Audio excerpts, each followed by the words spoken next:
Does South Africa have a leadership crisis? We turn to a leadership diagnostician, Dr. Albert Wort. Welcome, Doctor. Thank you so much, Chris. It's wonderful to spend some time with you. Doctor, you are from the University of Johannesburg. Tell us a little bit more about yourself before I start asking you some difficult questions. Okay. I've been part of the institution for 14 years now. My program in which I'm functioning and heading up is a program called Personal and Professional Leadership. We are very proud of our leadership stream that we have. It is something very unique in the current moment. So we're very proud of that. It's there's a lot of things to say, but I don't want to go into that. Let's just say that I'm with University of Johannesburg and industrial psychology and people management within the leadership program. Okay, so do we have leaders in South Africa, or do we have politicians? Good question. I do think we've got leaders, but who have lost the path. I think that they're politicizing most of the things to gain their to their own gain. A lot of years ago, when I was still studying and I was doing my master's, I had a mentor called Professor Darby Smith, and one day I visited him at his house, and he told me, and he was a very strict man, and he said, "Listen here, tell me what is the opposite of spirit." I said, okay. And I tried everything. And to make a long story short, he said, it's ego. Ego is the difference in leadership. I think it's Warren Buffett who said, and he used an acronym, ego, edging God out. And I'm not talking religiously. I'm talking, and later on in our talk, hopefully we'll be able to touch on it. But yes, we've got potential, very, very good leaders. The challenge that we do, however, face is if we can get those leaders out of their egos into leadership. Most of them are caught up in the concept of management. So if I can manage a budget correctly, or which we all know it does not happen in any case, or if I can do this in managing this project, set up a new project of a multi-million rand, and can put that behind my name, then I will be successful. But you're not successful as a manager. You're not successful as a leader. So do we have leaders in our country? I do think we've got wonderful leaders. I think there's a generation coming up who's got the leadership potential that is amazing. And I work with these guys on a master's level on a yearly basis. And I can see when I teach and how they take it in and how they start to understand this wonderful difference between management and leadership, and how leadership actually function. So yes, I do think we've got leaders, but do they live up to their leadership potential? I must be very honest with you. No, as an African, I'm not going to call myself a South African. I was born here generations ago, and I'm an African. That's why I've got such a big passion for Africa, and specifically for South Africa. Otherwise, I would have sit in New Zealand by this time. So no. Do we have the potential? Yes. But there are a few things that we lack. And what do we lack? If I look at the research that I've done in terms of leadership over the last few years, Um, uh, I wrote something about, and I designed a model with regard to the development of leaders. And I don't want to name the companies in which this was invested into over the last few years, but what I can tell you is that it was successful in each of them.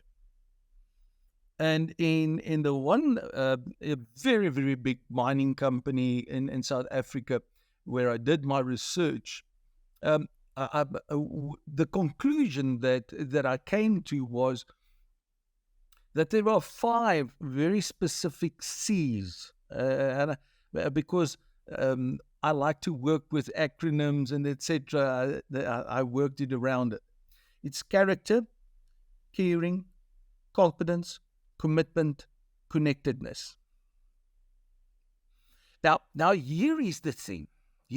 And I was sitting in a very big meeting a few years ago with a very high-profile governmental person who came and wanted to make use of our services.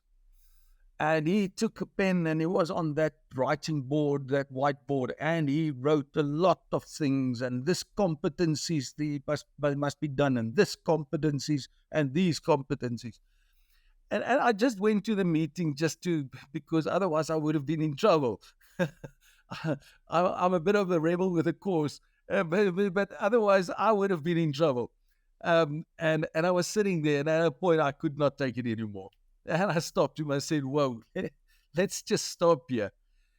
So you define leadership as the gaining of certain competencies on certain levels. Am I correct in assuming this? He said, yes. Now, there's a wonderful, the biggest empirical study. What was I cannot remember the author's name for now, but that's not it. They did a study specifically on competencies, and the competency that stood out of everything was character. And then when I did my study, the competency that stood up above all was character. Now, my question to you is the following: how much character do we actually see in the political space? Is there really character, or are we're playing politics? I'm apolitical at the present moment, I'm not pro this party or that party or anything. I'm pro leadership. And what I'm currently experiencing is that the core element of the development of a leader, which is character, is not there. And we can go back to, let's just take the Pala case. And I was a big fan. I was a big fan of the president, and still he's a very nice man. He's a nice man, and I think he's doing his utmost best to within the context that he's functioning, and in this game of politics. But we can go back into history. And we can go as far back as pre-apartheid. Where was that? There was not character. Because character is the one thing that defines you as an individual. Now, here's the interesting thing, Chris, which I came upon, is that there's a very specific flow in this. And in my research, which I had done, showed the following: is that when character happens, and this is the pattern, when character happens, the next thing is called upon by the individual. Says, teach me more about caring. But it's not the kumbaya sitting around a fire with a nice guitar and Dozy singing for us all his nice songs. But But it's a matter of caring about the vision of the organization, caring about the people of the organization, and not putting yourself above those things to realize that there is something different here. You know, in organizational behavior, we've got three very specific stances that we can take. Number one, transactional, a very easy one. I make a transaction with you. Okay, you give me this, I'll give you that. And most of our organizations, I want to say, even in the political area, is transactional. The second one is transformational. And this is where the emotional intelligence comes into play. You would have seen over the last few years companies spending millions on facilitators coming out and doing emotional intelligence. And when they've done this specific intervention, that then everything should fall in place. But then you get a third one. It's transcendental. And that's linked with spirituality. You know, usually when I talk about spirituality, people says, well, I know the church that I'm going to. I don't need another church. Don't preach to me. And that's the last thing. Because spiritual leadership is utterly nothing about church. Nothing about religion. It's about that experience of meaning. You know, my question then, once again back to you, is how many people in our political arena are actually living with meaning?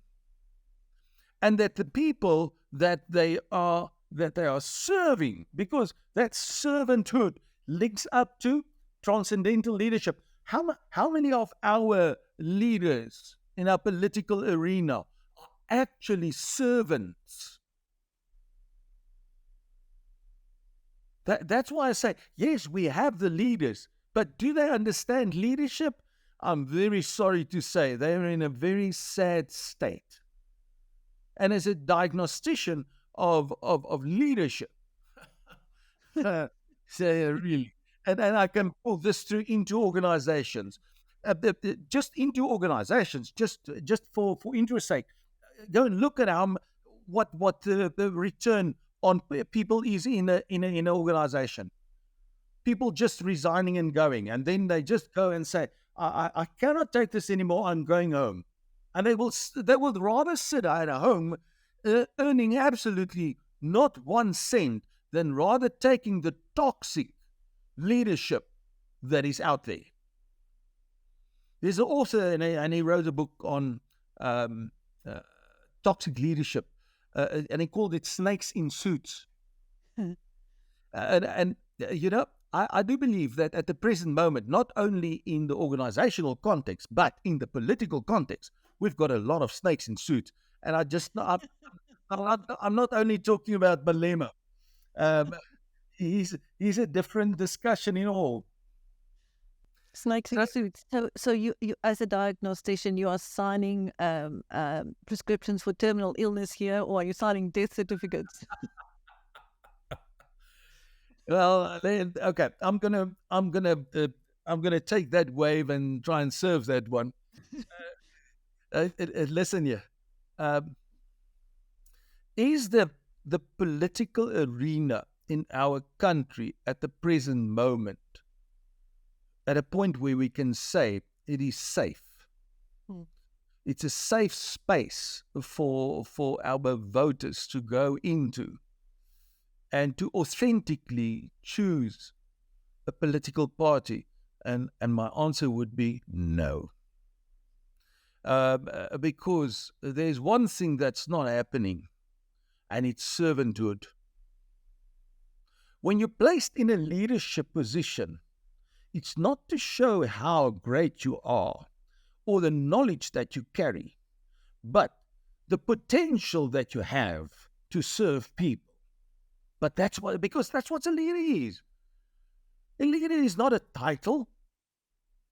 I can have as many titles behind my name as I can. But does it mean that that I know my subject matter?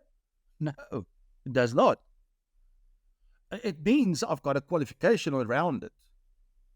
And the same with politicians. They can stand in a position, but do they know anything about leadership? No, they don't. And no, Sorry. please.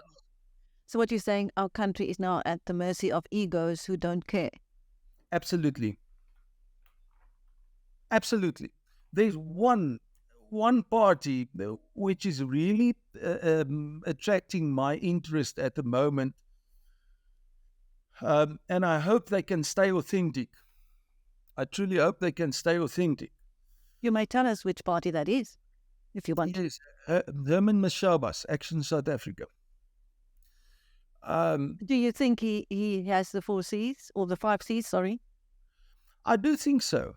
When he was the mayor of Johannesburg, the one thing that happened in Joburg was, and I'm staying 5 kilometers away from the center of Joburg. I'm living very close, so I'm a Joburg fan in flesh and blood. But if you look at Herman, when he took over the role as mayor, it was, how can I serve you? I'm going to tell you something now. That's going to be his downfall. Because notice that there has already been some discreditation of him. Yes. The ego has no boundaries. If I want to discredit you because of the good work you are doing, very easy. The forums are there. Your social forums are there. I can just put one message out there, and I promise you will get hits like you would not know. With regard to the other political parties, I've got so much respect for President Ramaphosa.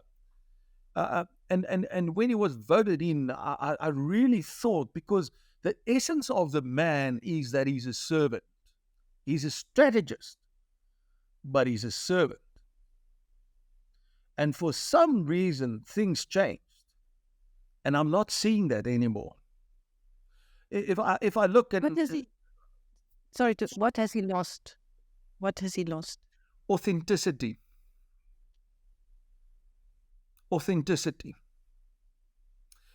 If you want to be a leader, that's a tough space to play in. Ask me, it's tough. And the one thing that is defining in leadership is, am I authentic to who I actually am? But in a positive way.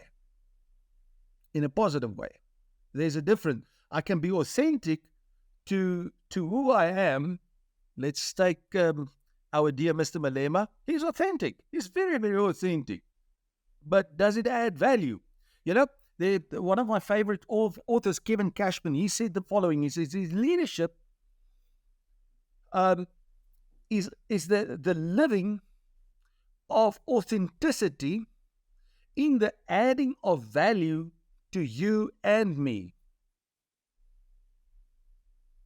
So now, my question when I look to the political arena is, okay, are we playing games? Or are we actually trying to get to the point where we're serving people? One of my favorite individuals ever in leadership is Madiba. And he will stay that forever. He's a hero in my life. Because he understood what it was to be a servant. Listen here. Put me in a jail cell for 27 years. I promise you, when I come out, the hell will break loose. But what happened with him? He became more authentic.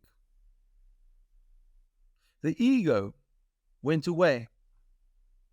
He went to the table with, and may I call it the enemy, and he spoke with him. And he spoke with him from the heart. And at that point, South Africa was at its pinnacle of leadership. I wish I could say that it was an upward curve from there. But from there, the wannabes, they were there. And then ego stepped in. All the political crises that we're currently experiencing, and the infightings, and the not being able to work together. Sorry, it's about ego. It's about, okay, what I want is more important than what you want. The amount of people representing is more important than what's going on in the country. We've got the most beautiful country. I promise you, we're the most beautiful people. An array of beauty. And Madiba, he described it so well in that old saying, the Rainbow Nation. The Rainbow Nation is still there. All they need is leadership that are relevant and making a difference. The problem in what we have is I truly think it's in terms of our attitudes, and I designed a model last year, a conceptual model with regard to mindset and attitude. Attitude, was that thing. I was a teacher long time ago, and training rugby, which was my passion. I played, and it was a big passion of mine. And I would come to my players, and I would say, you need to change your attitude on this field. Otherwise, we're going to lose this game. And those kids would look at me and say, I could see it in their eyes. Attitude? What is attitude? It's a wonderful word. But what and I cannot use the word on this wonderful channel, what the hell is attitude? And then I went into research, and I related back into a very specific level of awareness. I call it the golden word of leadership. But my question is, where's the awareness of our political leaders at the moment? It's not there. It's all about ego. It's all about what can my party, or what can I? And sorry to say, I mean, everything that has happened, that Zondo has even projected to us, is about what can I get out of it? It's what's in it for me. It's not what's in it for the country. It's what's in it for me. My pocket must be filled. I must drive the biggest Mercedes-Benz or BMW. I'm not a car fanatic, but you can choose. How good can I look in my Pierre Cardin? Not what can I do for the people. And that's why I say Herman Mashaba has done something different. And I saw it in Joburg. And then slowly but surely, I'm starting to see it in Action South Africa. I think he's a very, very good leader. He's a wonderful leader. But time and circumstance has a way in changing one's trend of thinking and your mindset. If I can go one step further, the one thing that we all forget is, what is my worldview? How do I see the world? I can name the political leaders and saying, I needed I need to get this out of this. If I can get this amount of money in my pocket, then I'm all right. No names, no petrol. But where is it where the people of South Africa comes in? People like you and me, the lady working for me, Esther. Where does she come in?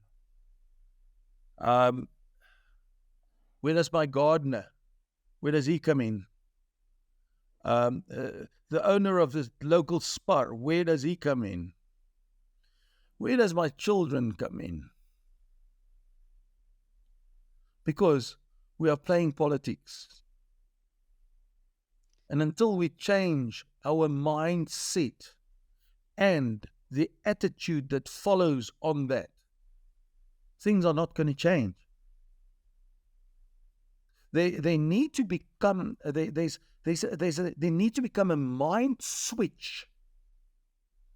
And over the last few months, I've been reading books with regard to this topic on the brain and the mindset, etc., etc. And you won't believe me, but every author confirms the other author. It's what we call data saturation. It is everywhere. It is change that mindset, then the attitude will change. Stop looking out for your own pocket as a politician.